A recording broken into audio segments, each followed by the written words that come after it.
Hello and welcome to the Legacy Crusaders YouTube channel. This is Benji, and today I'm joined by GGYGO. Say what up, GG. How's it going, everyone? Very excited to be here, back with another deck, but this time it's going to be the best deck of the format. This deck is super fun. I hope you enjoyed this video today. All right, so if anyone's new to the series, I bring someone on who knows how to play a deck. They tell me what to do through a few games on YGO Pro, and I try to ask the questions that you, the audience, might have. And yeah, we'll come back to the deck list at the end of this, see if there's anything we would want to talk about that doesn't come up in the games. But for now, we're just going to do a quick card by card and explain some of the choices that are in this deck list. Although everyone should go check out GGYGO on YouTube if you want to see the detailed breakdown of the deck list and the entire like how to play Ishizu Tear guide that I think you posted like within the last couple of days. Yep.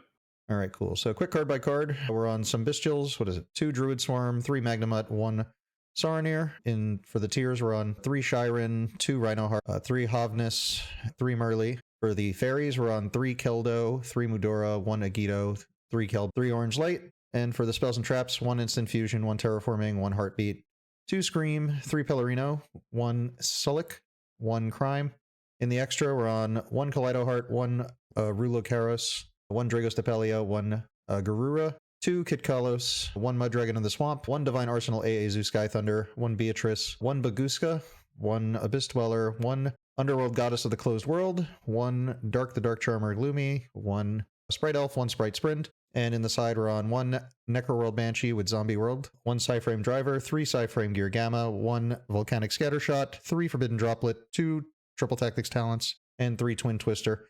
And your deck list is a little bit different than some of them we've seen. We just had like Hani Jawari win like one of the YCS recently. I think his build played like Baron DeFleur and Diviner the Herald. Just curious for some of the choices you've made that might be a little different from some things that people have been seeing. Now, I'm sure most builds are like 99% the same with like a couple cards difference.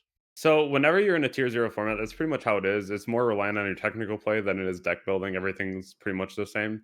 I don't play Baron in my list because Triple Tactics Talent is in the format, and I'm definitely not trying to give my opponent my Baron. This just is really unfortunate when that happens, because even if it doesn't have like a negation on it, if it's used already, your opponent can still steal it and then pop one of their own monsters to be able to go off from there if they need to, or just be able to threaten another card on your board as well.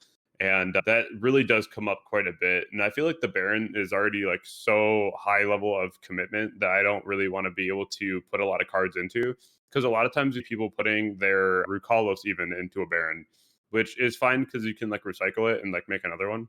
But also Diviner in the main deck, it's a really cool idea. I like it a lot in the sense that you can send something and make a Beatrice because it's instantly just a 6, or you can go into even like your Baron, and that's like another really cool play that you can do. I've considered cutting a Scream and playing a Diviner in the main deck without a Baron in the extra deck. I really don't feel like Baron is needed. The argument for Baron is the fact that it's better against rogue decks, and I don't think that that's wrong, especially against like Flunder. It's pretty good. But at the same point, I really just don't want to play something that is just like a lot of cards we will commit to when like the deck is already so combo centric and all the cards just really work well with each other in the first place, that I just don't really feel like it's super needed. I just played in a regional with this exact list. I was 7-1 until the very last round and got knocked out. So it was unfortunate. My other loss was to time. And the rest of the day, though, the rest of the Ishizu mirrors that I played except the last round, I 2-0'd all the mirrors. And that's what's really important about your deck building as well, is especially going to be talking more so about how you play the mirror and how you want to play the mirror. Because with Bills alone, I play 2 Druids, 1 Saronir, and 3 Magnamut because you want to be able to see multiple names in your hand. You don't want to see the same name. And if you see 2 Vistrials going second, you just win the game. There was a hand that I drew that was so awful. It was like Crime, Heartbeat, Druis, Saronir, and a Mudora. And like the hand literally just did nothing. You could like normal summon the Mudora if you want to, because then you get interruption with your opponent, because you can actually banish the Mudora and the Keldo from the field. And a lot of people don't know that, but that's also just like really important. But so when I saw that hand, I literally just pass turned and I was able to stop my opponent, because if you open up multiple Bistrals, you just win the game anyway. You're only allowed to fusion summon 3 times on a turn because of your names being limited to 3. So at that point, if you can stop even like 2 of those, a lot of times you're just not going to lose that turn, which is another really important reason to play cards like Dark in your extra deck. Because if your opponent stops all 3 ways of you being able to fusion summon, usually if you're able to bait their Keldos out of their graveyard, it's really cool because your opponent's going to want to keep their Kitkalos in the graveyard so they have the option to make Rukalos. And if you bait the Shufflebacks, you can summon Dark, and then reborn their kit. And kit says when it's special summoned and not fusion summoned that you get to search or send, which is really important because then you essentially get to fusion summon without fusion summoning. And that's just like another cool way that you can go ahead and just like play into the mirror and use all your names, but still have a way to play the game. And that allows you to even add like your Solix. So on your opponent's turn, you then get to mill 5 again through less shufflebacks than there were before, especially if you already shuffled the rest back to the deck. And you essentially just playing into your opponent's turn as much as possible. The other cards that are really important to talk about is going to be a few of the extra deck cards. One being the Underworld Goddess. I never summoned it except for like one time the entire tournament. But the whole point of this card is to out Avermax because otherwise the card's just like obnoxious to deal with unless you have like droplet or talents to take it. And it's one of those things where if you just have a quick answer, then I really like having Underworld. I also just really like Underworld to deal with things like the Naturia deck, just being able to clear things like Sunflower if you can put out all the monsters on the board. You can clear things like the Stink Bug so you can actually attack. You can even get rid of like Naturia Beast. There's just like a lot of things that you can go ahead and deal with Underworld that just is problematic from time to time. Like I know adding Nister isn't in the format right now, but like if that ever was a problem with a Towers-esque monster, you just have an out for it. The other thing too is that some people are cutting the Orange Light in favor of like 9 Viscerals. But I think that the Orange Light is super important because of the fact that D-Shifter is so prevalent in the format. That's why I side Gamma as well. I want as many answers to Gamma as soon as possible. And even just the Orange Light as like a relative interruption later on to be able to pitch against even the rogue decks. If you go Orange Light, pitch like a Kelbeck and mill 5 out of your opponent's deck. I made a Fluunderies player with Kelbeck mill their barrier statue so they couldn't statue me. And then I ended up milling Banshee. And it was just like completely over from there. And it's so cool with the Banshee package too, because it's good against the Bestial Dragonlink. It's good against the Mirror Match. It's good against Fluunderies. If you set up a full board in the Mirror Match and then activate Banshee when your opponent tries to fuse, they either have to use cards in the hand or they just have to use 2 names in the grave and make a Garura, which does nothing. Against like the Dragon deck, they can't make things like Striker. Against Fluunderies, they literally just cannot play the game. Then lastly, too, just want to talk about 2 other cards. One being Talents. That card's really important in the Mirror Match. You almost always have to run this card. It's super important. Being able to take your opponent's monster, especially if you take their Kit Close, again, link it off and reborn it and get the free search or send. You can also take like a Rucolos, so if you want to go off on your turn, you don't really have to be worried about one of their fusion summons. Then if you have a Bestial, you can deal with the other fusion summons, so it's just really important. And then lastly, Twin Twister being such a crazy card. If you go Twin pitch like Kelbeck, it does trigger the Kelbeck, so like you just get to mill 5 for free. Again, especially against those rogue decks where they just have like a ton of back row and you just need an answer. So you can just go like Twin, deal with back row, and then use names in the graveyard to bait other back row, and then start using your hand from there.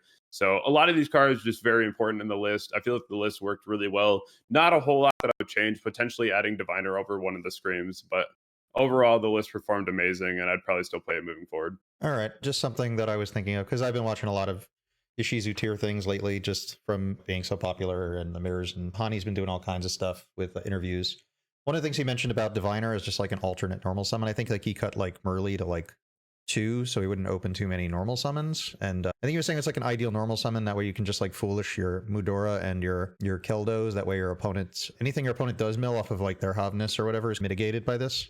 Just like as a good open normal summon. Yeah, and I don't think that's bad either. I think that's perfectly fine, and that's why I really want to consider running the Diviner actually, and like even my main deck over the other Scream. I think that having the other option is really nice, especially because there's certain times where like you want an elf, but they like bestial your Merly out of your graveyard and like draw phase, so you can't get your Merly, and at that point you can just go ahead and grab like your Diviner if they don't have another bestial.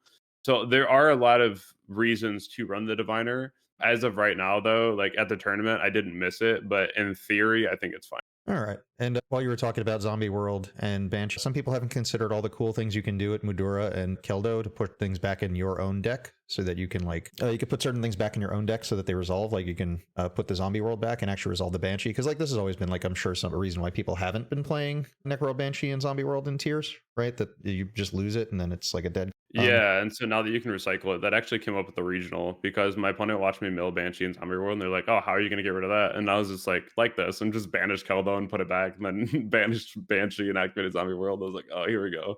Yeah, personally, I actually think the shufflebacks are the better cards of these. I actually don't really they care. are. I don't really care too much about the mill cards. I actually consider not playing them at all, because like if I can't mill for my opponent, then they have to mill themselves, and my opponent's cards can still mill my cards. I don't know. At least this is a hand trap. I think makes it like worth trying, and I'm not really like, I don't know how much people really care about the Yugioh. I guess it's just nice when you know that your opponent can't mill anything, the option to hit 10 in one turn. Well, the whole thing about a Gito is the play with the Gito is actually just absolutely sick. So you can go Keldo, pitch, Kelbeck, and search a Gito, and then you summon your Keldo, and your Kelbeck goes off milling 5. And then your opponent also mills 5. So somewhere in that chain, you activate a Gito, and then a Gito summons back the Kelbeck, and then you automatically have an instant dweller. And then like if your opponent does anything on their board, like in their graveyard rather, as far as like tier names, you can just banish the Keldo from your board to deal with the names and then just summon Dweller and play your turn. So like playing the one Agito is actually like super important. All right, cool. So just to run that play one more time. So Keldo discards Kelbeck on summon to summon the Keldo, which also searches the Agito. Yeah. And then when your Keldo goes or when your Kelbeck goes off in the graveyard to Yep. mill both players, it would trigger the Agito to Okay. then go ahead and summon itself and reborn from the grave. Yeah, I'm not as used to its effect, which is when a card is sent from your opponent's deck or hand to the grave. So you trigger that with the Kelbeck, and then that'll bring Agito bring the Kelbeck back. Okay, that's cool. Yeah, it's a nice interaction. Dweller's crazy. Yeah, I guess that justifies why everyone's at least on the minimum one Agito. That makes sense. I like it. I play a weird deck, so I haven't really been testing the millers. I've been just playing like the shuffle back cards for now. All right. All right, so in case anyone's new to the series, at this point is normally where we go and play randomly in the Wild West of Yu-Gi-Oh!, the Edo Pro random competitive server, which is never competitive. And today, since the mirror match is so important, rather than doing that, we're actually going to play mirrors. Now, Gigi's just going to do whatever he does on his turn with his own deck, and then on our turn, he's going to try and help me navigate what to do with my cards, because I have no idea what I'm doing. Works for you, Gigi? Absolutely. Cool. All right, so I'm going to host on EU competitive, just as username Benji. I'm going to turn off the clock, which I haven't done yet, but we'll do that now. Competitive, I'm going to turn the clock to like, I don't know, 99999, and I'll just set it for a match so we can side, just to see side patterns. The game's hosted. Whenever you can find it, we'll be good to go. And I'll just kick out anyone else, because it's fun to kick people out and they don't know why. Simon, he's gone. I do not see you yet. Maybe hit refresh. It's not on. Oh, there we go. Yeah, sometimes you got to do that. Refresh. All right, so I'll just properly do this. All right, so you've won the dice roll, so I'll just tell you my hand and you let me know if there's any particular things I should be looking out for. So I opened Orange, Light, Heartbeat, Merly, Kelbeck, and Field Spell. Oh yeah, you have the screen share open, so you know what I have, right? Yep. So the Kelbeck is really cool in the sense that you have the ability to go ahead and bounce back like a Dweller. That's always going to be the biggest concern, is that once your opponent puts up a Dweller, because once they know it's the mirror match, then they're going to be trying to get to a Dweller as soon as possible. That's always going to be like the first and foremost. Having the Orange Light as well is going to be really important too for Dweller. Typically, that's one of those things where I would just wait till I see the Dweller. And then if my opponent uses it on their turn, then I'm also just trying to use it on the Dweller. You also have to think about the fact that if your opponent is going for crime, which most times they will be, that trying to wait on the Orange Light for the Dweller is almost just like useless to do, because at that point, like it's almost never going to get negated by that. Okay, because that was definitely like the line I was thinking. I'm like, oh, I just wait for my opponent's turn and I Orange Light Dweller. Yeah, sometimes it's not always like as easy as you'd like it to be, because crime, and that's the main card you want to go for. So it's always going to depend on like what your opponent opens up and like how the turn starts going, because you can get a read on like what your opponent's trying to do. There's a really common interaction right now where like if, for example, we both mill 5 with Kelbeck, right? You mill a name and a Keldo. I mill 2 names and a Mudora. Then I'm only going to use one of my names. You'll use your name. I'll use my Mudora on your Keldo, your name, and another card. And then you'll probably end up just using your Keldo on my 2 names and another card. And then we both bait each other shuffle back at that point, and cards are getting bounced out of the graveyard. And you only waste one name as you're trying to go for that kind of a combo line. All right, because they're going to just negate both. If they're going to shuffle back both either way, so there's no point in activating both. I guess you could mill it later. Yeah, so it really does depend. And even looking at my hand right now, like my hand's not even particularly bad. It might be a little awkward, but it's not particularly bad. So talking about the play line that we were just going for here, I'm going to go ahead and use Keldo. I will send my Kel back. All right. And knowing that that play line exists, when you see someone actually open this, would this be like the point I should consider orange lighting, or should I just really try to hold for Dweller? So it depends on what they send. I did this at the regional. My opponent went Keldos and Mudora, and I did end up orange lighting it because I put my opponent on 3 cards. And I was like, okay, I know that the rest of the hand can be pretty crazy here, but you're not going to get another search. You don't get a free level 4 on the board.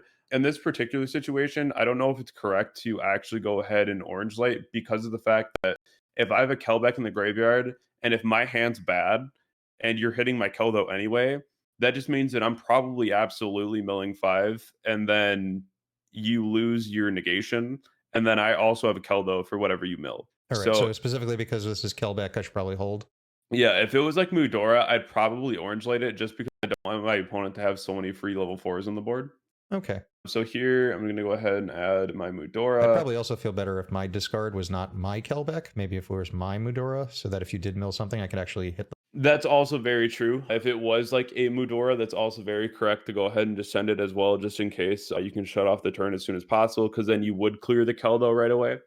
And then you wouldn't have to worry about as many 4s. But the fact, again, that it is a Kelbeck, it is nice because any mill on your opponent's turn, I say, is a free mill. Because if you are concerned about Dweller, you want to be able to start playing the game sooner. At that rate, like you want to make sure that since you already have things like the Orange Light 2, if I use my Keldo at any point sooner, then like right here, for example, if we both mill 5, and then I use my names, you use your names, and then when you use your names, I chain Keldo. That's when you can go ahead and chain your orange light and your Kelbeck can get sent to the graveyard. Then your names get to go off, and then you have the ability to then go ahead and mill 5 more if you need to. So there's a couple different ways you can go about it, because the more names that your opponent uses as well, the better off that you are to want to mill both decks at 5. Because if your opponent already used 2 names out of 3, then like the odds of them hitting the third name are pretty low, and the impact of the third name is also pretty low. So at that point, like you're just trying to play like around, or at least trying to gain card advantage so you don't lose to a Dweller immediately. All right. Whoops. I had the option to use my Kelbeck, which I guess I wasn't supposed to use anyway. Yeah, the Kelbeck is like fine. I usually wouldn't use that right away. If there's an opportunity to even hit something like a Kit Kolos, I would consider that as well. Equally pretty good. So here I'm looking at like what I milled. It looks like I milled a Merly and a Keldo. I got a Saronir in the graveyard too. You ended up hitting 2 names. The crime in the graveyard's really important to see that your opponent hit that right away, because going into like the grind game, you just keep track of like where that's at, because if it's in their deck, and then you know that you probably are going to want to negate things like Kit Kolos or like stop it from coming out, bouncing it, because you just really don't want crime to be back into the deck at that point for recursion. This is really important. They also can just go kits and heartbeat and add it back that way as well. So more than likely here, I'm just going to chain my Guido so I can go ahead and special summon. And then I will chain my Merly here as the chain link 2. And I guess because of the position I'm in, I should be using both of the. Well, based on my hand, I can resolve one right now. I guess I can technically resolve both because I have. So if you are staring down a shuffleback, the first thing you got to understand is that your opponent's almost never allowing any of your names to go off, especially in a chain link like this. Well, I happen to have orange lights. This is actually one of the scenarios where I can resolve it, specifically because you have Keldo in grave and Keldo on field, so you only have one shuffle back. So I could guarantee one fusion go off. I'm not sure if it's worth doing, and I don't think it really makes sense for me to risk both fusions, because if I guess the Yugioh goes, it's coming from the hand. So if I activate my Kelbeck, I can potentially mill my Yugioh and then maybe hit another name. So I don't know. I think it makes sense for me to use one and then potentially use the orange light on your Keldo. I don't know if that's better than waiting for something else. So I would say if you're only losing one name in the interaction, I don't think that it's that bad, considering that you also just have the Kelbeck to go ahead and mill another 5. So you have 5 cards that you can hit versus just 3 this time. If you use both names and you like risked it, then I don't really think that it's worth it. If you just use one and then later on you use Orange Light to stop like a crucial play line, you're able to then go ahead and mill another 5 cards, and that could be really crucial as well. Okay. So it's a lot of, it's like chess, right? It's like what happens like right now could affect 3 minutes from now as far as future mills. So I think if you just have more names in deck to use, as far as like when you go to mill 5 and you know that I've already used my, especially if I'm forced to use a Keldo already, like the odds of me mill knowing that I just searched one, so there's only 2 might hit a lot of these things. So it's almost opening up a window for you to be able to fusion someone at any. So you just have that to use whenever you want. So maybe now I trigger the Merly just to force out your Keldo, and then I have a Merly in hand, so odds are I'm not going to hit another Merly later, and that way maybe Yeah. Okay, so let me trigger that. So you're going to go ahead and use that. That's fine. It's going to give you the option to use your Kelbeck. Definitely just not needing to use that just yet. I will go ahead and use the Keldo here. And so it's also just like really interesting because you really want to make sure that you're not hitting anything out of the graveyard that would be potentially harmful as far as like your opponent's milling. Like right now, typically I want to shuffle back as many names as possible to make sure that I don't have to deal with like the free fusions later on. But I also know that if you were to mill at any point again, I don't want to give you the opportunity to mill another Shiren. All right, so you'll probably leave it here. Now, I noticed you used the on-field Keldo, but you also milled one. I don't know if that was a misclick or just maybe you didn't realize you milled one, but would it have been better to maybe keep the Keldo on board for like the rank 4? Either or. I guess you're bringing it back with the Gito, right? Yeah, so like it's going to come back regardless. Oh, okay. I guess I totally missed that part. Okay, so what's the... Oh, apparently light my own card, but we're not going to... Wait. Yeah, I'm shuffling back my Instant Fusion, my Perlerino, and your Merly, so you have the option to respond to my Keldo here. Oh, okay, yeah, that was what I was saying before. Might be my option for Orange Light. Or I could just wait till later. I guess we'll try waiting for later and just see what happens. But Yep, and then here's going to be the play for the fusion. Just get rid of the Saronir in the grave, summon out the Mud Dragon, go this, summon back this. And so this also just gives me a lot of different options here as well. I'm just having like the Mud Dragon on the board. It really depends on where to go from here as well, just because like going for Dweller, my hand, as you can tell already, just from like using a Mud Dragon instead of anything else is awkward. That just screams that I don't have another tier name. So you have to read into like how am I going to get to another tier name, which the typical line of play is going through like Dark into Sprint and then sending one. So there's definitely going to be a couple different play lines, a couple different options here to go for. I'm going to start though with the reveal of Magnemut. Okay, and there's no reason for me to orange light that when I can potentially orange light something else. Well, because if I guess I could just like try and hold it for like a Dweller if a Dweller comes up, or save it for the... So it really depends, because if you're in a position where your I guess at this point have... I don't really want to use my Keldo to mill, I guess, when you don't have names. Or maybe I should. I don't have names at the time, and you also still have the ability to orange light something at any point.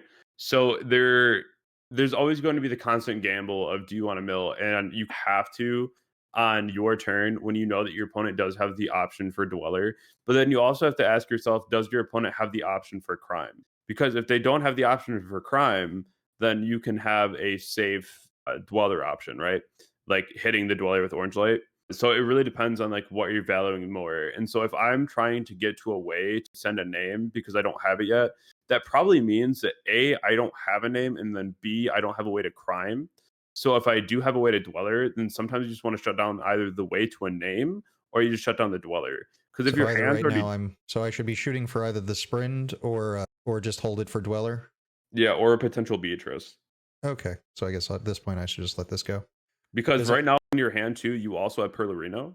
So like you have options to getting to other cards here, as far as like even a Rhino. If you get to like a Shiren, which gets up to 23, which is bigger than a Dweller with the water underneath it. So if my hand isn't like perfect and I end on Dweller, then you still have a way to go ahead and like swing over Dweller. All right, makes sense. It's annoying knowing that you're going to get to a new Bestial and I have to deal with that next turn. But I guess it's not as bad as a Dweller resolving. Yeah, there's just like a lot of things to consider in the mirror match, and it's a lot of like it's harder for me to combo and see your hand at the same time too, because it's well, at least like, we have infinite time, which is like the evening out factor here. But yeah, I'm definitely sure your attention is split on how for me to make the best plays and for you to make the best plays. yeah, so that's kind of like where things kind of differentiate as far as like what you want to do versus like what is correct. So it's definitely a bit of both. So like even here using like the Druid's Worm, targeting your Druid's Worm. And then of course I don't know about the orange light technically, so I'm not gonna act like I do.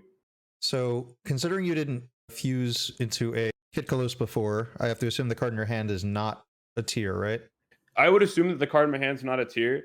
You also know that if you go to mill with the Kelbeck, that most of your mills are going to just get dwellered anyways the second that you go to use this. But again, you end up stopping the ability to get to a name, and you clear the Beatrice, so there's not going to be a problem next turn.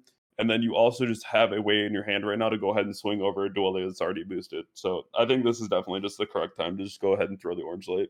Okay, I'm just thinking about what the other options on Beatrice would be to send at this point. Have you normaled? I don't recall. I have not normaled yet. Okay, so if you just foolish the Sullik, you could just search the Rhino and normal Rhino. So I guess I might as well stop it here. Okay, just trying to like consider all things.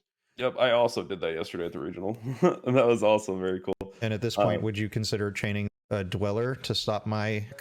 Yeah, which to me is like a good thing because I don't really want to commit to making you mill cards when you seem to be down on cards anyway. Yeah, so definitely in a weird position at the moment with not having a whole lot about what I want to go to right now. And that's like partly how the mirror goes sometimes, is just really trying to figure out like how many names does your opponent have, if they have a name, if they fuse awkward to like something that isn't what you would typically want, then you can read that your opponent just doesn't have what they need. So it's just a bit of both as far as like trying to figure out what your opponent could do. Usually here is probably where I would just pass because you get the end phase search for like the Bestial, you have Dweller, you're not in a bad position. So like you can definitely clear mine, but like at the same point, I'm not really worried about a whole lot because I still have Keldo in the grave too. So there's quite a bit to consider here, but my board isn't crazy. So I'd probably just go ahead and get like the Perlarino and get to like a Chiron, just so you have the option to at least clear the Dweller. Because a lot of times you're just clearing Dweller and trying to play on your opponent's turn at that point. Well, in this particular scenario, I guess Rhino Heart doesn't accomplish anything because you have the Bestial, right? Yeah, I would grab Chiron. All right, because then that's like my only real option, right? Because like I'm like thinking if I Rhino Heart, then you might chain Dweller, but if you don't chain Dweller, then the Rhino Heart doesn't do anything. But then the Rhino Heart can still run over the Killback. Not that that really does anything, but the Dweller has no. Will have a material, but I guess it'll last for an extra turn. So it just feels really bad. Like searching Chiron just to normal summon it. Yeah, there's a couple things you got to think about too, as far as like how to clear. And like you already know that I have a Bestial and a Keldo. So like you have to make sure that when you're going for your graveyard plays, you have a way to either like clear things from your own graveyard or you just have ways to like play around those cards. So it's kind of the only way that I really like to do this here is because you're only going to keep the heartbeat here for if I top deck like a Perlarino, which is usually really good. And so like that card's kind of not really doing a whole lot right now. You have the second Perlarino also not really doing a whole lot right now. Then you have the Merly. The Merly's cool just because you have the ability to go ahead and mill like another 3 cards potentially, which is also just very important because for the time that you're not under Dweller, then you do have the option to go for your Keldo or your Medora potentially if you mill them. So there's definitely going to be a lot of things to consider as far as like what you can do because the Chiron can only pitch a monster here, which is unfortunate. But I would definitely just consider like a lot of your options, even Heartbeat on the follow-up turn. Potentially, if there is a spell trap activated, you can just go ahead and ditch them early from your hand to try to go for some play. But it's a rough position for both of us at the moment because we're both in a stalemate. Definitely up in card advantage for me right now with the Bestial and the Kello in the graveyard. But you also just have an option to clear the Dweller, and then if you survive the turn, then you're able to just go back into the board super hard with the things like Perler. All right, so just Chiron, normal summon, attack, Dweller, probably. Yeah, because it's also really good too. This is another play that a lot of people don't really think about, is that so you have Perlarino on the board right now. Mm-hmm. And let's say that for whatever reason, I am forced to Keldo a name out of your graveyard or one of your names shoved back to deck, even on my turn. Like you can go ahead and pop your Chiron on your board, and then you're able to like fusion summon on my turn as well. So there's like a lot of different ways that you can go ahead and trigger your own names. It's like summoning Baron and going Baron pop my own name, right? Like there's a lot of different ways you can go about it. So even now, this is usually where I would just go battle phase and just try to swing over the Dweller because the whole name of the game right now is just trying to survive the turn. Because at that point, if you get a follow-up turn, you're just able to do so much more. The only problem with this is having like a Keldo and the ability to like recycle a Dweller. Because at that point, then you can just like summon it again. Yeah. I guess it was just too hard to play around it in this particular board state at all. Sometimes there's just like a lot that you have to think about constantly and like what to play through. Like if there's a Mudora, if there's a Keldo, if there's Visuals, like what's all involved. Because again, that's what I was saying. Like a lot of people are starting to opt to play more Visuals than they are Orange Light. because at that point, like, they're just bodies on the board that are just really hard to clear. So especially like the Druid Swarm being just the free pop that it is pretty nuts. There's just a lot of things to consider on the board. All right, I guess here the only option left is just set Merly and pass. Set the Heartbeat. That's what I meant. Not the Merly. That would be 2 normal summons. Because I know you can use Heartbeat on your own spells. Like, there could be a scenario where, like, I shuffle back my own Perlarino to send the Merly. I'm not saying that would make any sense here, but it's just something to keep in mind, I guess, right? Yeah, there's always a lot of different things to consider here, especially just the way that the board state is at the moment. And then even just having the awkward hand that I have, like, there's a lot of things that I also have to consider, being that I have the Bestial that I don't have even a name yet. I'll share that with you now that I don't even have a name here. And so you have to really decide how you want to do the play line now. You have the Keldo in the graveyard, you do have the Bestial, maybe you have to use the Bestial early. Now I'm assuming that your set's probably like a Solic, which is equally very strong. That's something that I'd also have to play around in my own head, just saying like, okay, if that's a Solic, then even if I summon a Dweller, it won't matter. Then they can just go like send the Shiren, but I still have like the Bestial. If I need a Dark on the board right now to be able to play the game, then I probably just have to burn the Bestial just so I can try and play here. And that's exactly what I'm going to attempt to do here. Just go after the orange light in your graveyard with the Druid Swarm. All right. Often does it come up to a position where you might be able to get off? So, like, your target on the graveyard matters a lot, I'm sure, because sometimes it forces opponent response and sometimes it doesn't.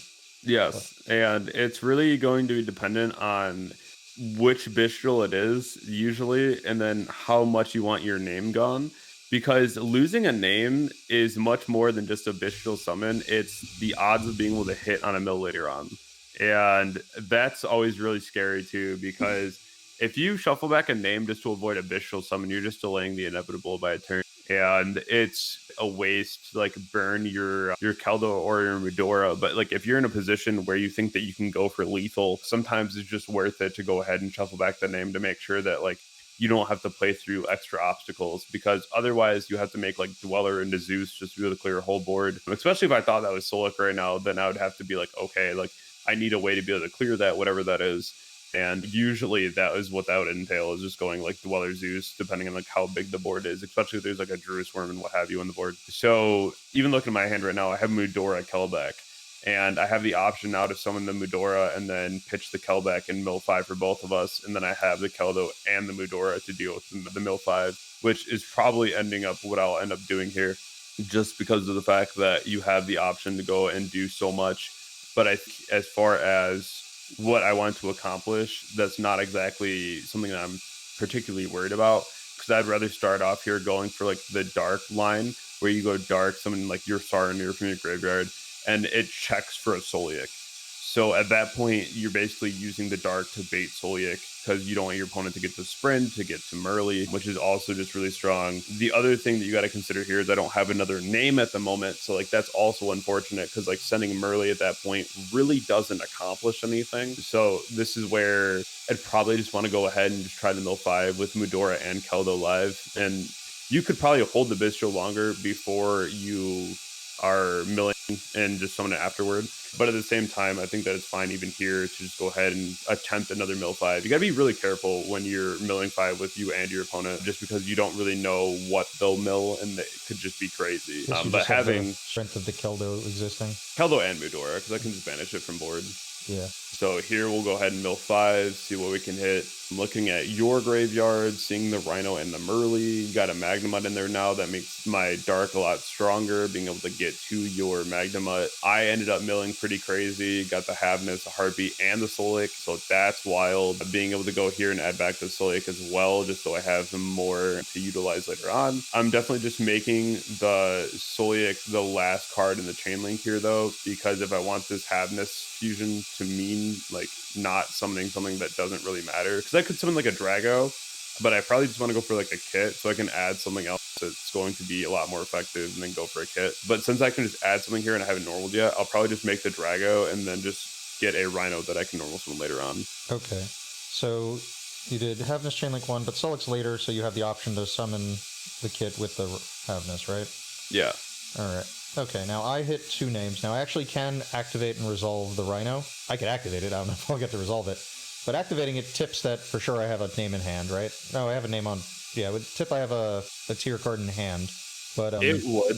I guess It would. I'm just like wondering if it makes sense to activate both. The Rhino has no real value in grave, right? The Rhino just means that you get to summon the Kaleido Heart, which is also just really good interruption. Using the Rhino telegraphs that one of the cards in your hand are probably Merly, Havness, or Shiren. And if you haven't Havness at all, I haven't given a opportunity to Havness yet, but it means that you're willing to lose a Havness. So at that point, I'm probably just assuming that the cards in your hand are either Merly or Shiren. So that gives me a good read on like what one of them are.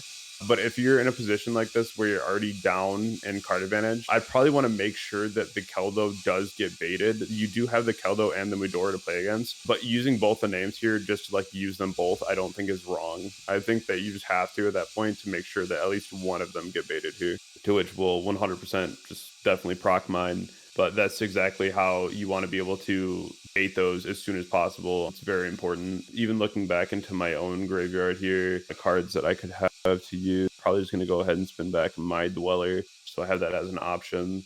All right, now, because my cards are getting shuffled back, I actually get a pop with the Perlarine. You will end up getting a pop with that, correct? I guess I have to see what card you actually wind up summoning in the long run to decide what makes the most sense to pop. I guess if I get the 4s off the board, I might be able to improve my odds of not getting Dwellered again.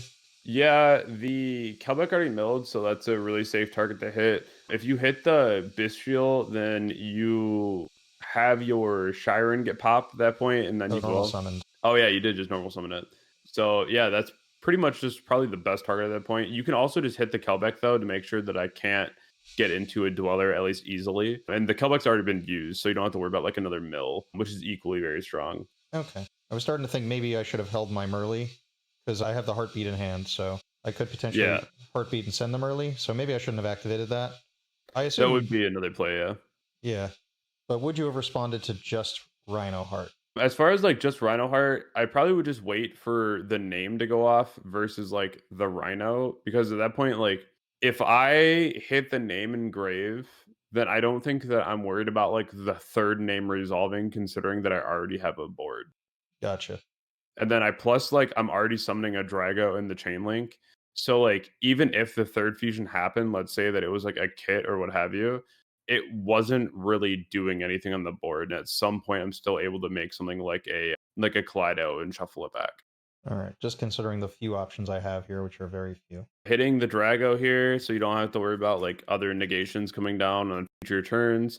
You can hit the Kelbeck here by just search Rhino, so like And you that's have a also normal. just like an option. Yeah, I I have a could normal pop my to get. Shiren and force you to like respond again. I guess you don't You have to. could, but like there's nothing in your graveyard that tells me I need to. Obviously, there's a card in your hand that says that I need to, but I don't know that.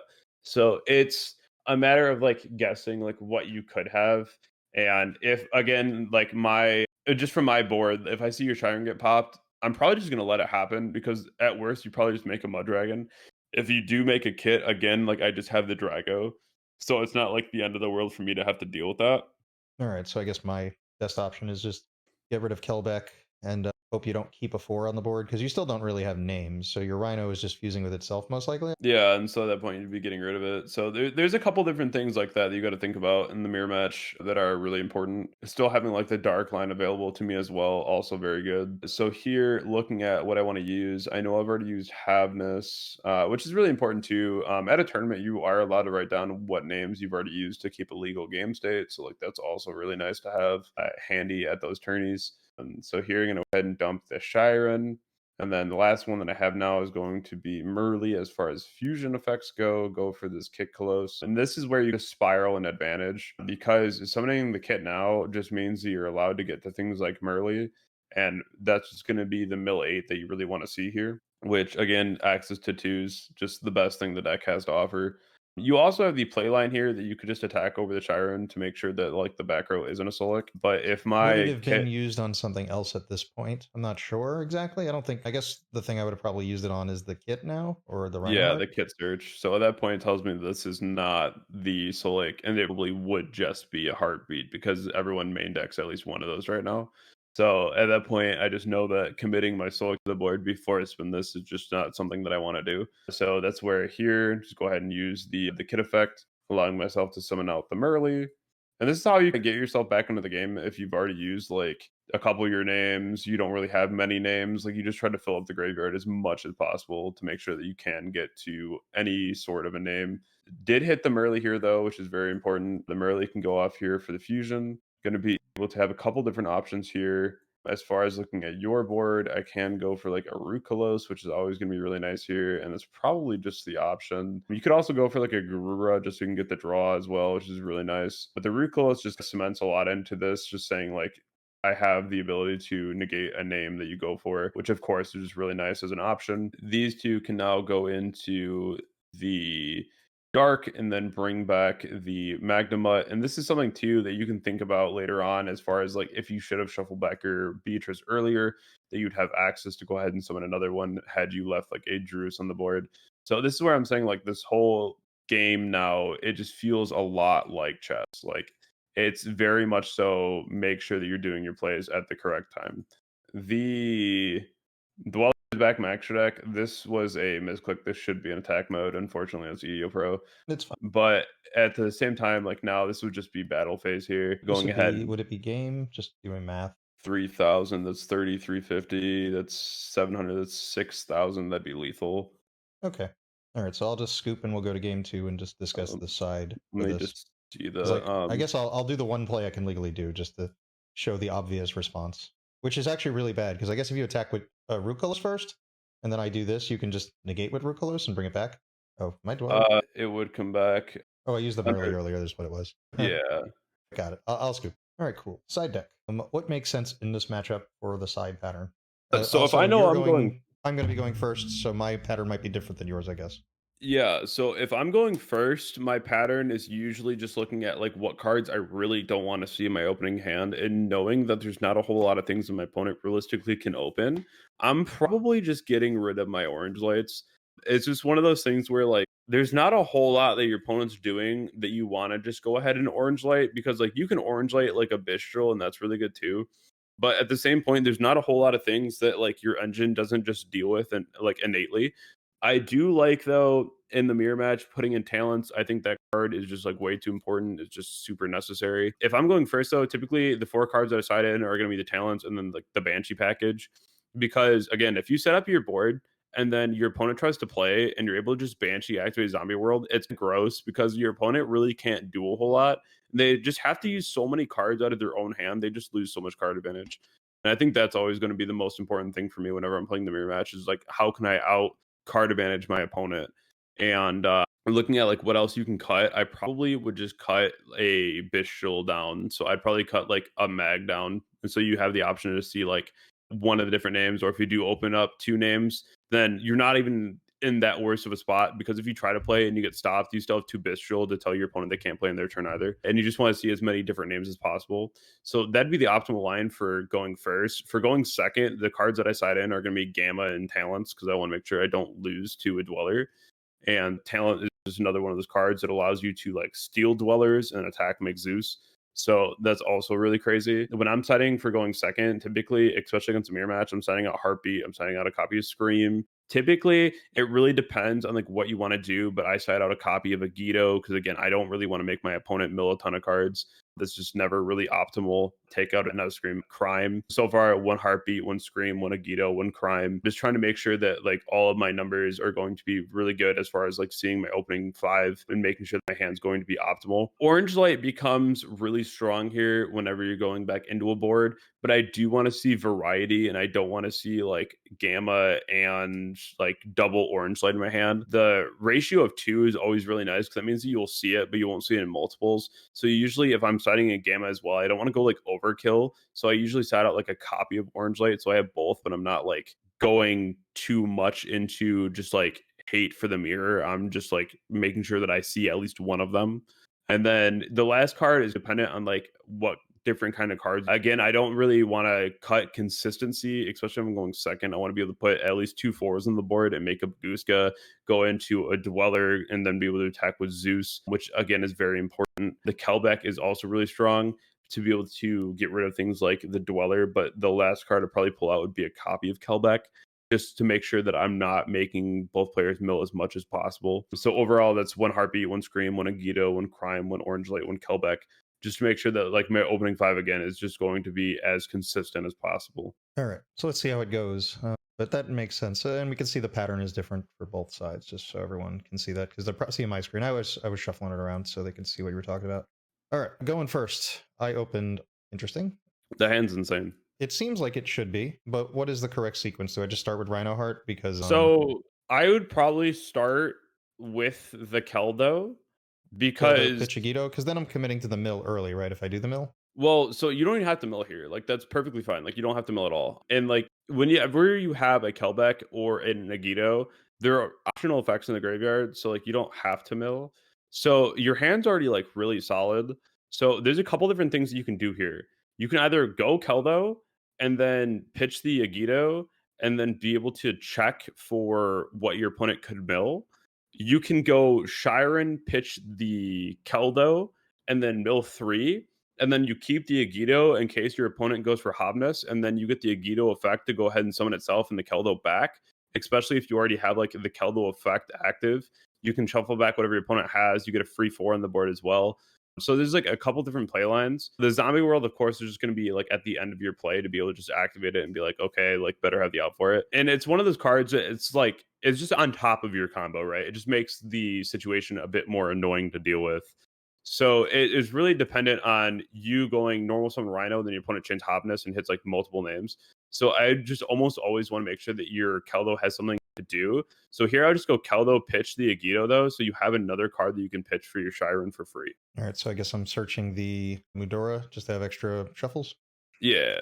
And now I don't have the shuffle. I have the shuffle on field, so I have the Keldo. So I lose the 4 if I want to trigger this, but have to respond, right? Yeah, I don't even think there's a reason to even use it here. I think that you're just in a position where it just literally doesn't matter to use that. Well, I can think of one reason, and that's just because like if I Shiren and I miss off pitching Medora, and then I Rhino and I get hit with the Bestial on the 1 mil, I guess that could screw me up.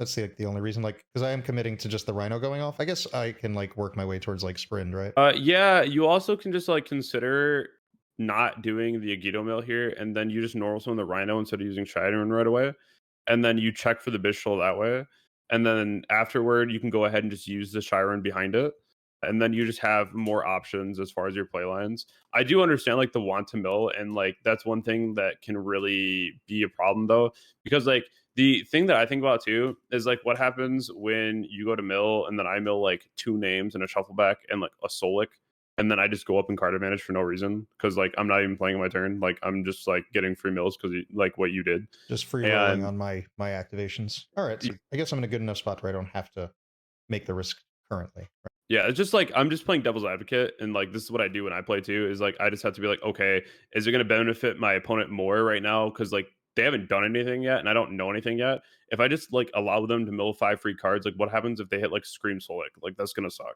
So it's just kind of like, what can you do to really be able to mitigate what they could do? And I think at this point, you just like not use the Agito and just normal summon a Rhino and just go from there. All right, so I can get a read on the Bestials and just see what's up.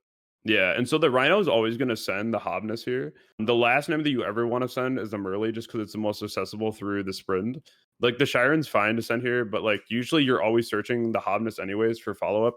So I just want 3 copies of Shiren to be in my deck at any point to be able to mill, because like if you ever mill like a Solic and you already normal summon, you're just almost always grabbing the Hobness unless you really need like a summon. So here I would just go ahead and go for the Kick Close. Again, you're probably just going to want to get to either Merly if you need a huge mill, or you get to your crime if you just really need to be able to get to a good play with like a negation setup. I also have a choice on which card to shuffle back. Like, do I leave the Rhino on board because it's a 4? Or do I keep the Shiren in hand because I could still summon it and then just give up the Rhino? I would just give up the Rhino here because the Shiren's also just like a 4 that hits the board, and it's also just going to be a free mill 3 as well. So yeah, this here can go ahead and search. Again, it's really going to depend on like what you want your end board to be. Crime is going to be the most important, just so you can go crime with Dweller and be able to shut off quite a bit. But you also have to consider that like when you use crime, you're going to need a monster in hand still. And if you haven't like already Magnemut, then at that point it's like really awkward because you know you're not getting the Druis as well. So in this particular situation, without even having an access to a 2, I'd probably just grab Merly now, just so you have the ability to just mill 8 and just get a bigger combo going. Okay, I'm considering like one other option. because I play a really weird tier deck on my own. It's not the regular tier build. It's like something I consider doing is grabbing Rhino. No, foolishing the Rhino. Okay. And then Rhino comes back and I send the Sheeran from hand, and then the Rhino... Oh, the Rhino's already been used. Never mind. A lot of these ideas are based on things I've done in my weird deck.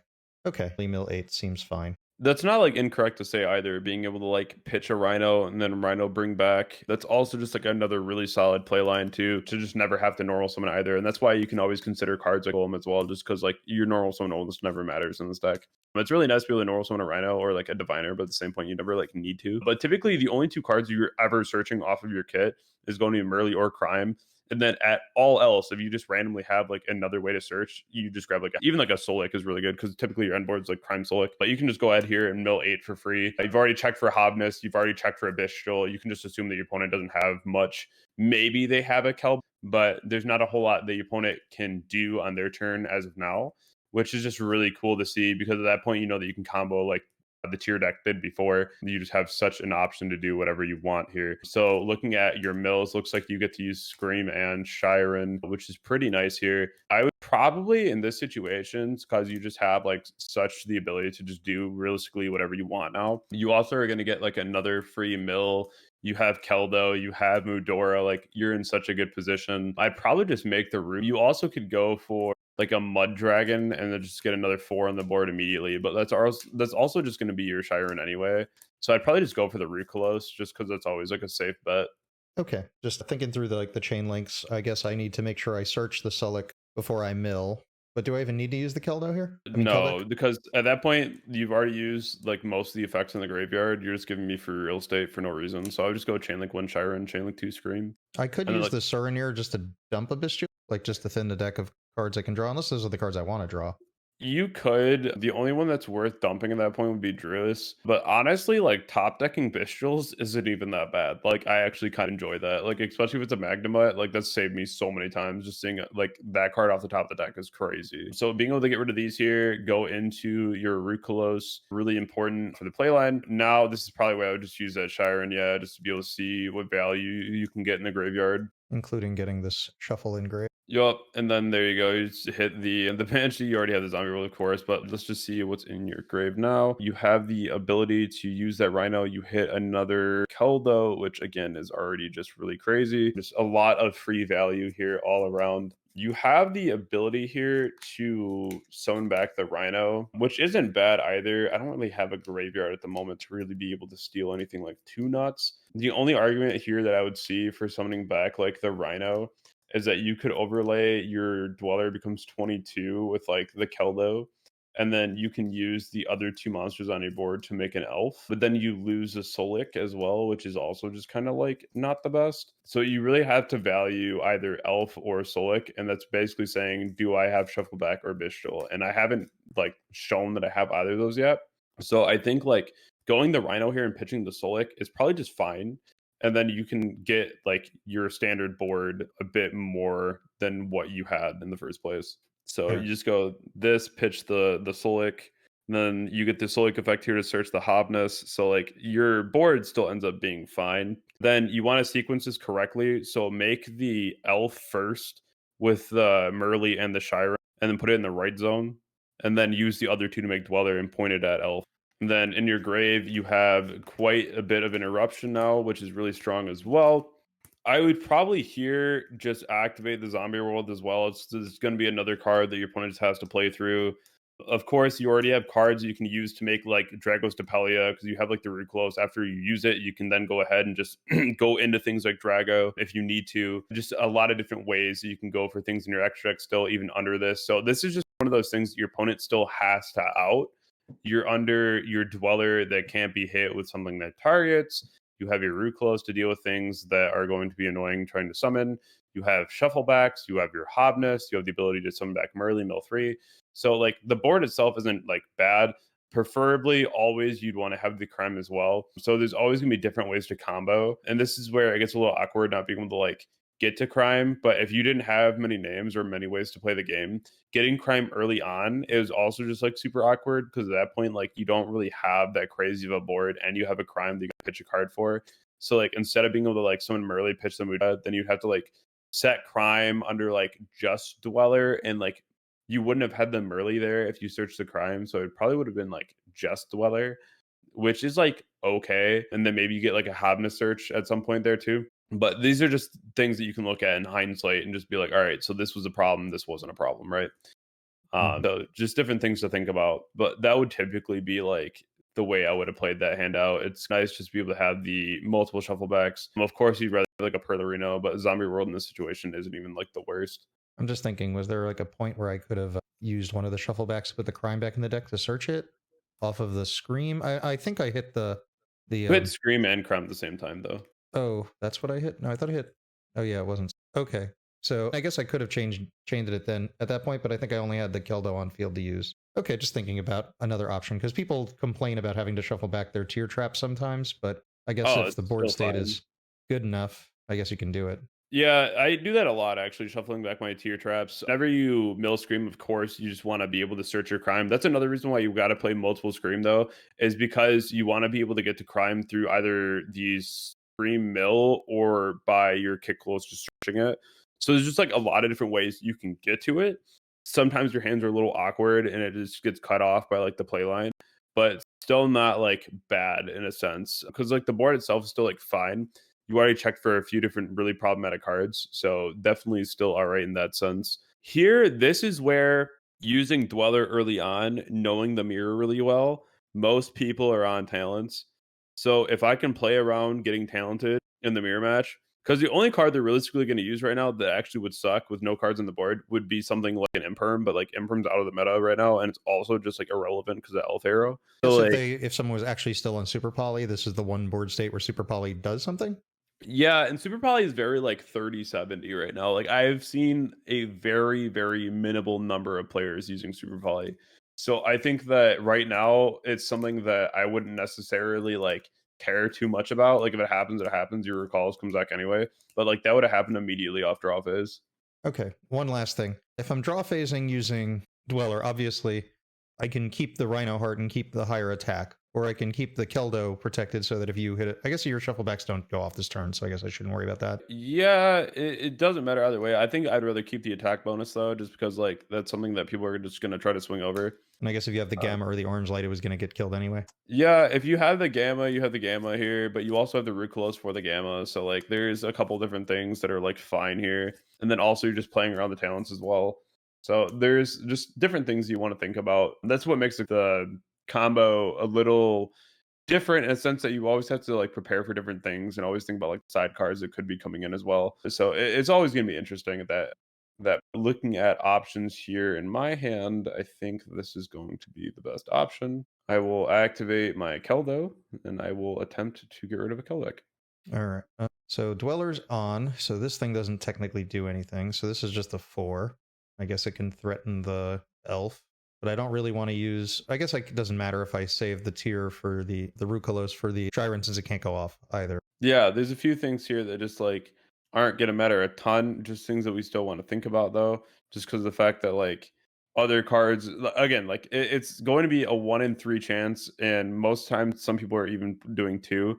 You just really got to think about talents in these matchups. Okay, I'm just thinking about the things that really out the board. Like if I let the Keldo go, you get another level 4. You can just make Baguska attack, and then And this also nets me another 4, considering I just searched the Chiron. This is probably what I would recall as. yeah, that's what I was thinking. Just because like But it's there's so also much value in tempting to just say I could have used the elf earlier to get a monster on the board so that I can recall us and send that for the fusion. But obviously I'm past that point, so that's not really like an option. I was thinking like, oh, if the Hovness gets to come down on one of your cards, then I have that to send with the Rucalos. Because you know, using the Rucalos once you have used up its one-time return. I guess I should just not be that stingy and just use it.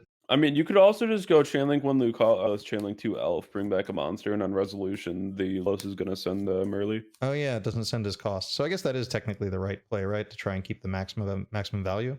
Yes and no, because the Merly can also just mill 3 crazy cards. So if you don't give it the chance to be able to mill those cards, then like it's also unfortunate. But then you also risk like not hitting Merly. So like at that point, like you want to make sure that you are getting a chance to fuse. So if in your graveyard right now we see no Rhino Heart, which is a little unfortunate, just for the sense that like you want to be able to get to a Kaleido and bounce things as well, because the more monsters you can keep off the board and protect the Weller, like the better off you are at this point.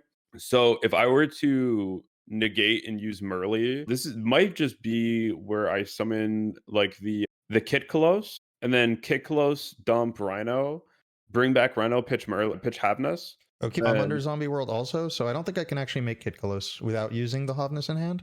Yeah, just going through different play lines here as far as like what I would even think like in the first place. Just because like there's so many different things to think about in this matchup. Like it's actually is crazy. With let's see.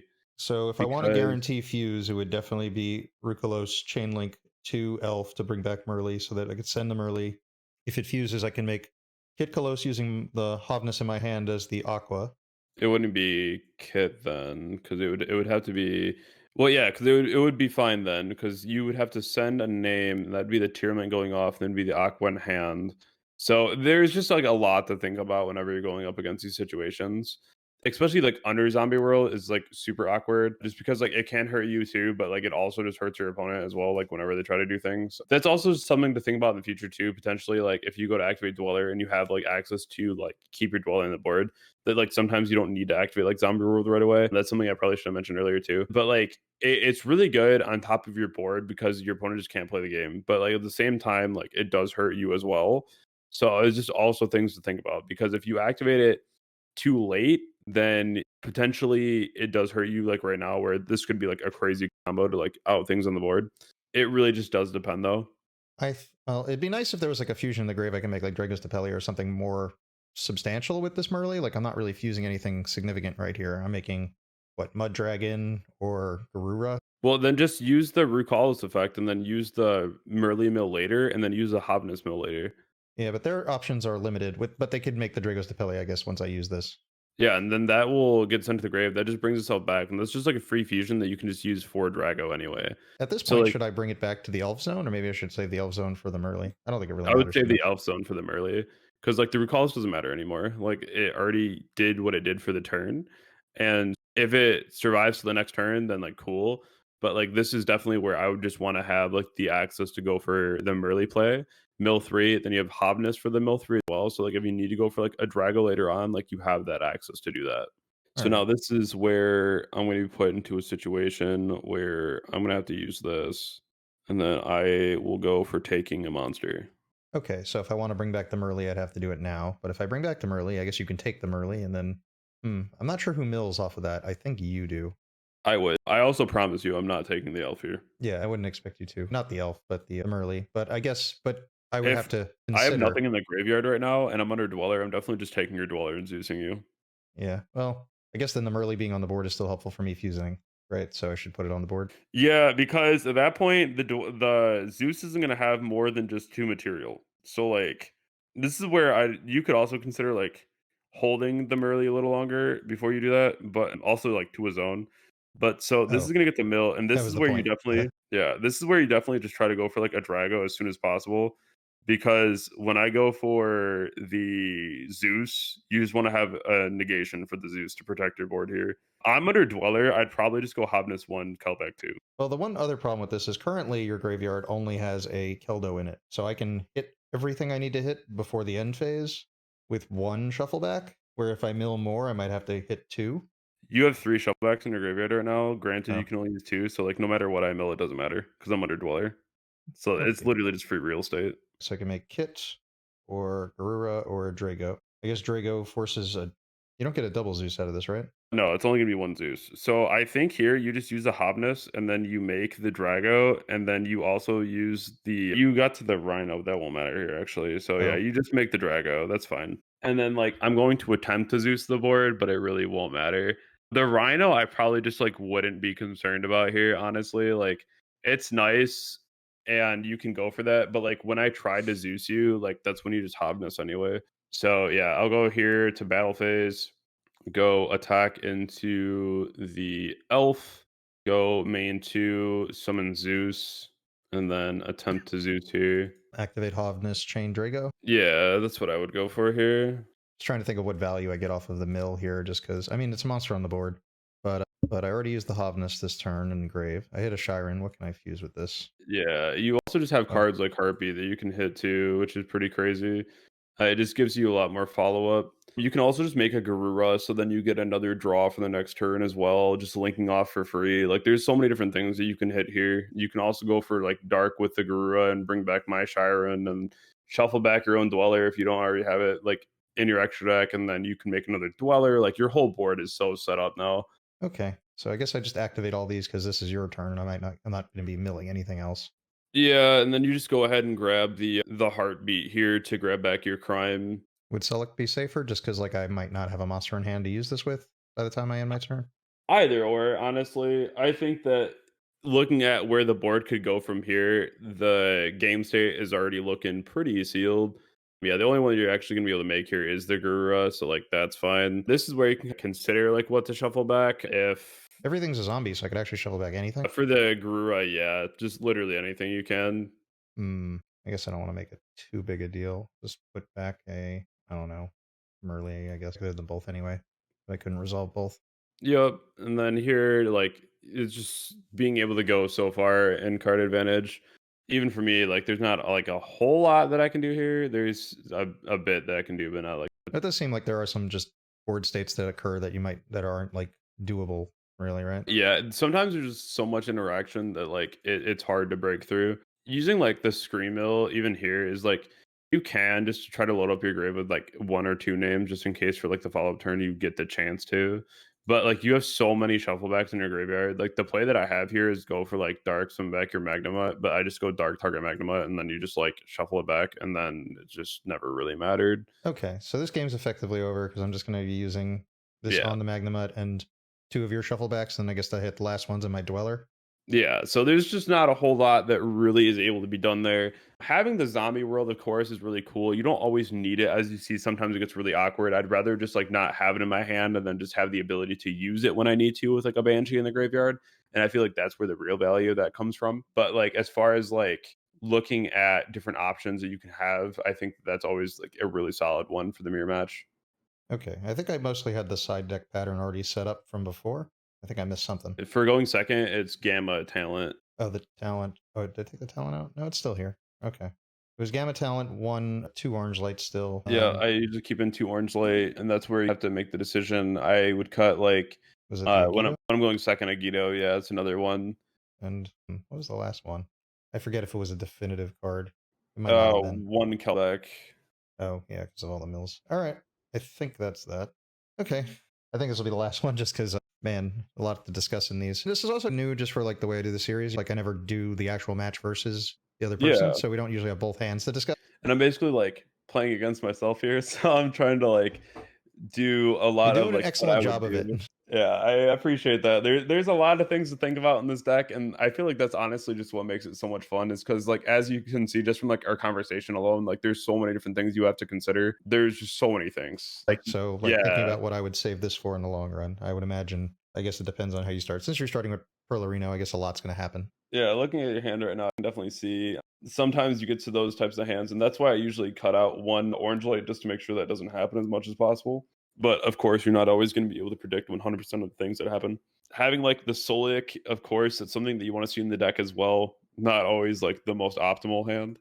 But having the gamma alone though, that's usually where I'm gonna go for like a choke point, either like when I see a dweller happen, when I see my opponent going for like a very specific play line with like Beatrice or a Bistral. These mills were absolutely insane. So that just is what it is. Hit Yeah, I screams think this like is a game I can't win. I can't think of the card that I draw that does something. I guess you'll just have to talk through like your lines on your side, like how you'd play yours. Because my options are obviously save Gamma for one card at some point. yeah, so I have a Mudora engraved now. I'm going to add my crime. I'm going to go ahead and add my Hobness just to make sure that I have playback into my opponent. Being able to see that I also have like a Bistral in hand, that just means that I'm able to go for so much more. That means one Bistral plus a Garura is going to equal a Beatrice on my end board, which is also just something that you want to see. Just going to go ahead here and keep checking for different cards that my opponent could have. So going to go ahead and summon a Rhino. Usually I'm not very concerned about Gamma right away, just because Gamma is not always going to be one of those cards that is like super scary to me as far as something that is going to blow up one of the cards on my board, because of course they don't want to trigger other effects that like would be unfortunate. Always sending the Hobness first. I've already summoned Shiren. I've already normal summoned. Maybe I So actually should have used the Gamma on the Rhino just because of how crazy your stuff was. It's like, what's the options if I negate the Rhino dumping effect? I have Hobness in hand, so I just reborn the Rhino and pitch Hobness. Okay, never mind. Yeah, I was just thinking like, I forgot it was the Hobness. I remember the crime. I just forgot between the two things, which everyone should keep a more thorough track than I do. So this is actually where you'd want to consider using that Gamma. So I'm going to use my Hobness effect. I have already normal summoned, and I've already used Shiren to special summon. And so this is like one of those awkward situations where you know two cards in my hand right now, my Hobness and my Crime. So there's two other cards that could be like anything. And at this situation, it's one of those things where I'm like, okay, if my opponent already normal, they already special with Shiren, the amount of extenders they could have are very limited. And so for me, this is probably where I would just Gamma anyway, because like the only other card that's going to come down now is Dweller. Whereas if this card went off right now, I'd be able to make a massive board. And that's where like summoning Dweller, of course, is like unfortunate. But like your opponent having a Dweller is way less bad than me summoning out like a whole board with like double trap card. And like that's always just going to be way worse.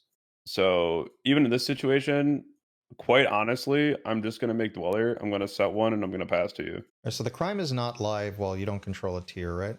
Correct. I have Hobness. So Okay. the second Hobness hits the board, it's ready to be used.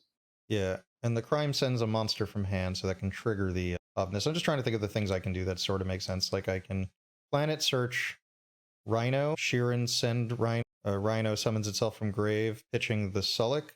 Rhino 1, Sullick 2. Yeah, so that's another really cool one because sending the Rhino plays around the Bistrels, but you do know that I have Mudor. Okay. But I'll have Pellerino on the field when this happens, so if you do respond to shuffle back, I at least get to use the pop. I could hit the crime. Yeah, that is another thing that does work here. Just being able to avoid all of the on-board effects as much as possible. Again, just having the crime that can be used once the Hobness hits the board.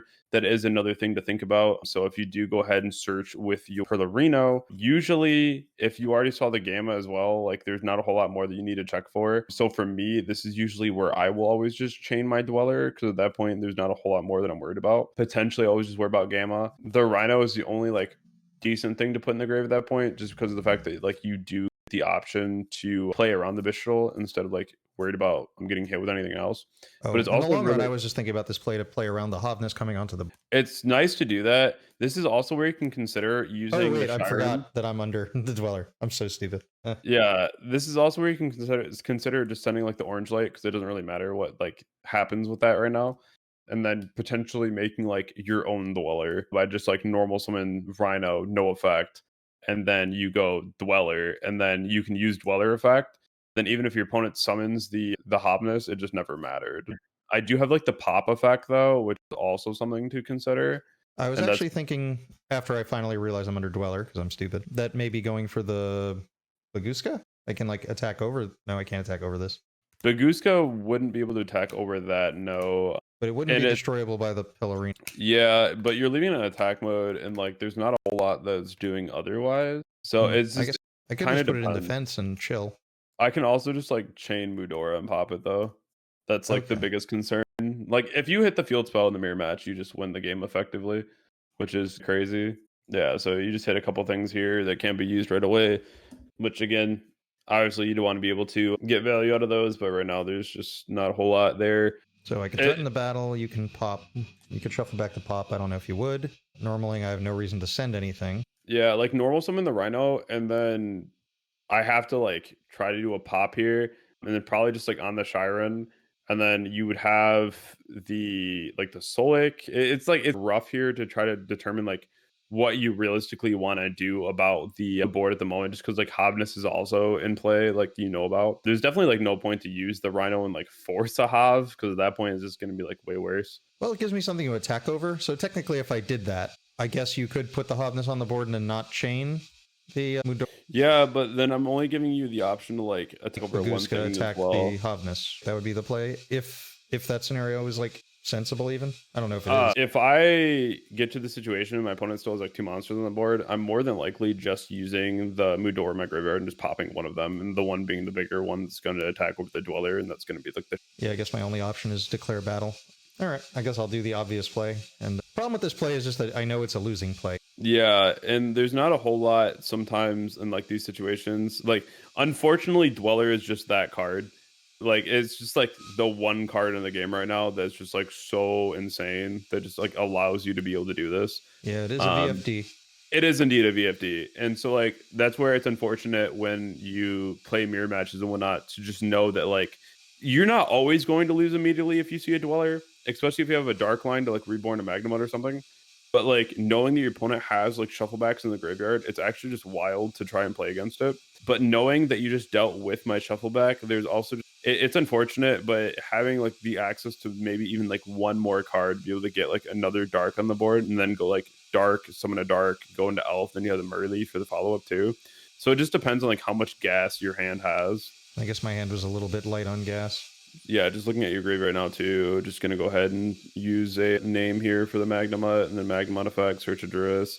So like effectively, this is where the game just ends from how it's looking, and you don't always have a chance to be able to do like the crazy play just because of, again, Dweller. And like I think that's the thing that a lot of people really hate about like the mirror matches right now, or like the thing that is seemingly unfun about playing the deck is just like whoever gets Dweller just loses. But like again, not all the time. If your hand's really strong, then like you have the chance to play against the Dweller. But like there is a lot of times where like if Dweller is in the format, like it's just unfortunate. Just a random thing. I'm not familiar 100% with the text of Crime. Can Crime negate the effects of cards? It's activation.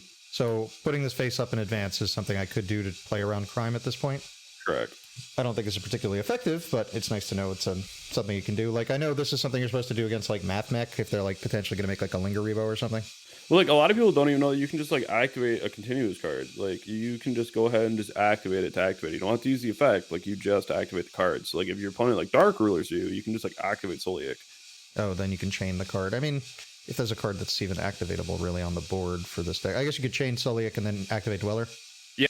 So, like, there's just different things that you can do to make sure that you're just not losing in those situations. And that's, like, another thing that just is the more you play the deck, the more that you just, like, learn these things. That's also just, like, fairly important. Obviously, this doesn't really matter. Just, like, thinking, like, what makes sense to do. Because, like, now I have to do this. And I do this. Well. Card is so crazy. Yep, definitely. Also, Crime doesn't send if you don't shuffle. That's another thing. Similar to Rukalos. Yeah. Yeah, I just did like a video on like the then conjunction. Well, all the conjunctions, but yeah. Anything that says then, which is most of the tier cards, they all have to do part A to do part B, and they're considered sequential. And then this is just death. Yeah. All right, so it has been a little rough on the going second here, I think. Or did I lose game one going first, I think? I don't remember. I think I went first. And I think we were both kind of like just had like weak hands, and then someone got rolling first. All right, it's cool. like one of those things where the more that you play the mirror match, like going second isn't even that awful a lot of times, but like there can be times where you just do get caught underneath a Dweller, and that's just unfortunate.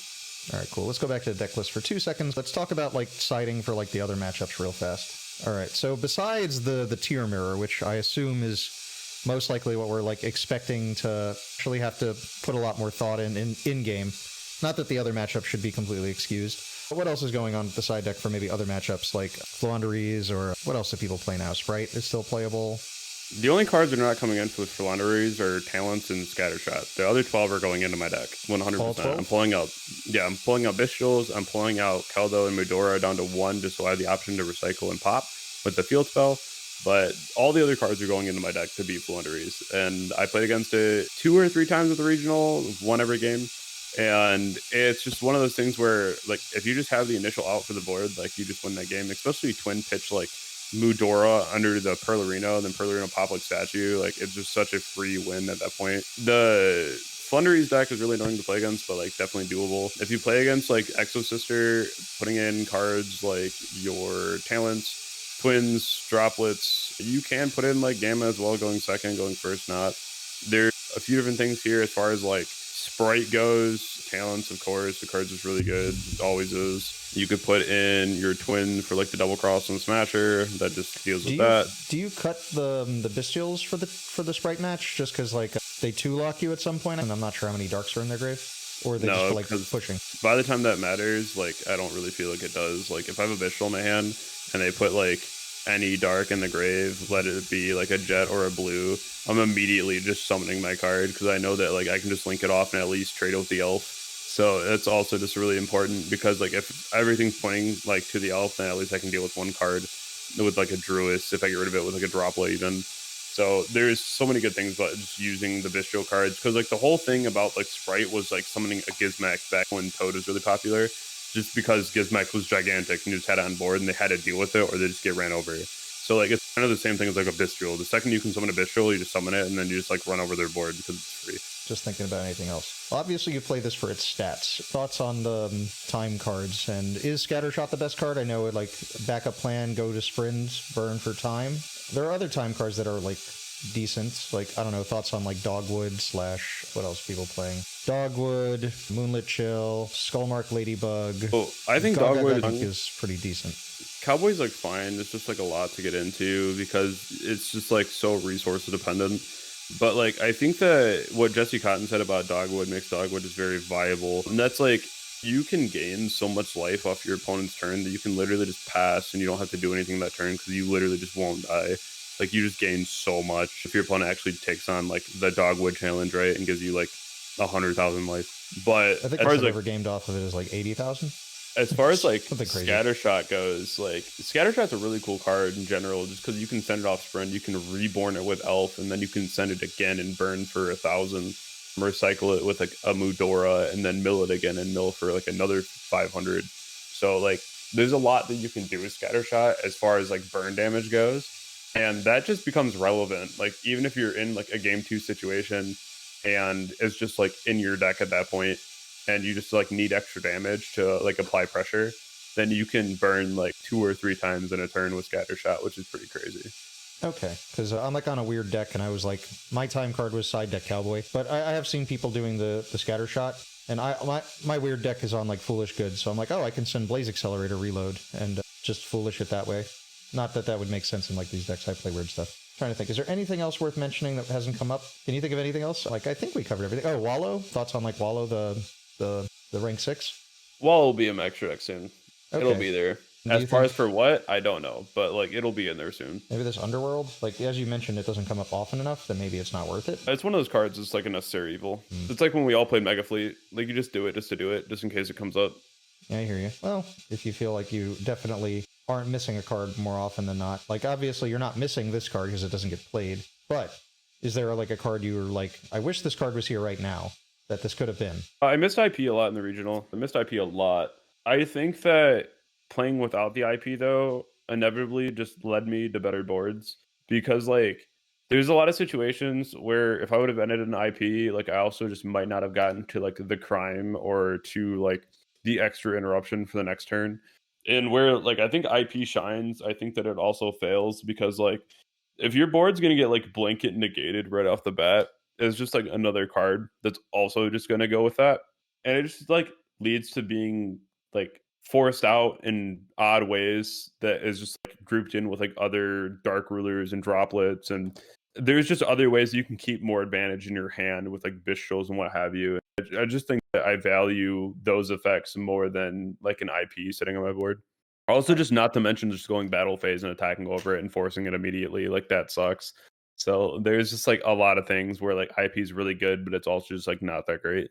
Also, like there's not like the best IP options in here for IP, right? Like No, what would your IP be into? Like IP into Elf to bring back Merly? either into Sprint to dump Merly, Elf to bring back Merly, or into Underworld to just like have the blanket negation on the board and then also be able to like stop a reborn. All right. Like this isn't like the most ideal IP extra deck, but I guess it's not nothing. No, I just focus way harder on like my fusions and even my XCs now. I play a lot more XCs than Wallow soon as well. So like the links are getting cut out slowly but surely. Like you're still gonna play like the set 3 at least, but like for the most part, you're just playing the other ones. Just to show people what Wallow is, it's this rank 6. What does it do? It sets talents is what it does. Take your opponent's talent so you don't have to play it in the main deck, I think is what it says, right? Yep, that's exactly the card text on there. Yeah, more or less. Also, it does like some attack modification, which is cool. Yeah, it's like Santa. Yeah, I love Sanafon. Well, I hate Sanafon because I play nothing but graveyard decks. And there was like one other thing I feel like I was going to mention. I can't remember what it was. I blanked. And I think that's going to wrap this up. GG, thanks again for coming on. This is fantastic. Of course, I'm sure everyone will get a lot out of this. Like, a lot of people don't know how to properly, like, what's the word, test, where you're actually supposed to do like open-handed testing with people so that you can decide what are the best moves, what do you lose to, things you can't like do like one-sided really. Yeah, there's also ways that you can test like your sideboard. Like start with one of your sideboard cards in your hand to make sure that you're seeing it every game, so you know if it's effective or not. Not just like, oh, I didn't see it in testing, so maybe it's not that relevant. Like, no, put it in your hand and make sure that you see it, so you know that if you use it, is it going to be relevant in the format? Did it do something when I drew it versus I never drew it, so I have no idea. Yeah, so that's just like the number one way I think, especially testing side cards, that you just should be doing that 100%. All right, cool. All right, so that's going to wrap this up. Everyone go check out GGYGO on YouTube and Twitch. And Metafy also. How's Metafy going? Metafy's great. I All right. love every single time that I get to find a new student on there just to really be able to understand like where they're at in the game and like where they want to be in the game. And then I can really be able to use a lot of my own knowledge to help them further along into the process of like learning.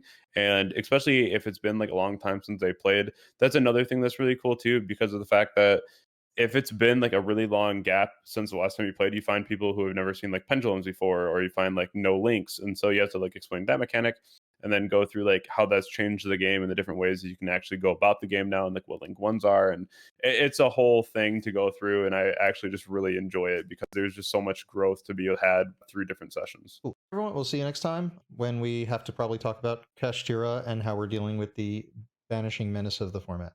True. All right, cool.